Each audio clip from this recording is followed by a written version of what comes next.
அனைத்து நண்பர்களுக்கும் வணக்கம். இந்த வீடியோவில் எதை பற்றி நம்ம பார்க்க போகிறோன்னா, நீங்கள் அனைவரும் எதிர்பார்த்து கொண்டிருக்கும் தமிழக அரசு போக்குவரத்து துறையிலிருந்து கிட்டத்தட்ட பார்த்தீங்கன்னா 25,000 காலி பணியிடங்கிட்ட வரப்போகுது.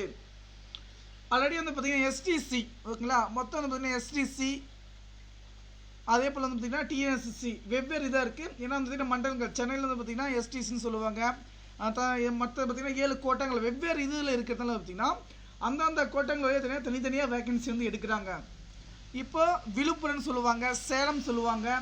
அந்த மாதிரி பார்த்தீங்கன்னா டிஎன்எஸ்சியில் பார்த்தீங்கன்னா அந்தந்த ஏரியாவில் எவ்வளோ வேகன்சி இருக்குது அப்படின்ற பட்சத்தில் பார்த்தீங்கன்னா நமக்கு ஜனவரி மாதம் 5ஆம் தேதி பார்த்தீங்கன்னா நோட்டிஃபிகேஷன், ஜனவரி மாதத்தில் நோட்டிஃபிகேஷன் வருவதாக நமக்கு ஒரு தகவல் கிடைச்சிருக்கு.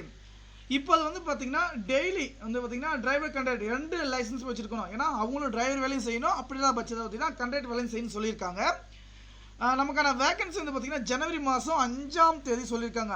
ஆனால் தமிழக அரசு போக்குவரத்து கழகத்தை பொறுத்த வரைக்கும் பார்த்தீங்கன்னா இதுவரையும் எந்த வேகன்சி எடுக்கல. ஏன்னா 2013ஆம் ஆண்டு எடுக்கப்பட்ட வேகன்சி இன்னும் இதுவரையிலும் எந்த காலி பணியிடங்களும் பார்த்தீங்கன்னா எடுக்க கிடையாது. அப்போது இதில் driver, conductor, technical staff, JE, AE பார்த்திங்கன்னா அதே போல் வெல்டர், இந்த மாதிரி ஏகப்பட்ட பணியிடங்கள் அதிகமாக இருக்குது. தமிழக அரசு போகிறதுல இந்த வேகன்சி மட்டும் தான் இருக்காங்க கேட்டால் இன்னும் அதிகமான வேகன்சி இருக்குது. இந்த வேகன்சியை பொறுத்த வரைக்கும் பார்த்திங்கன்னா இன்னும் கூடிய விரைவில் பார்த்திங்கன்னா ரிலீஸ் பண்ண போகிறாங்க. இந்த நோட்டிஃபிகேஷனை பொறுத்த வரைக்கும் பார்த்திங்கன்னா ஜனவரி மாதம் 5ஆம் தேதி வரப்போகுது. நீங்கள் நம்முடைய வாட்ஸ்அப் அல்லது டெலகிராம் குரூப்பில் பார்த்தீங்கன்னா கண்டிப்பாக ஜாயின் பண்ணிக்கோங்க. நன்றி.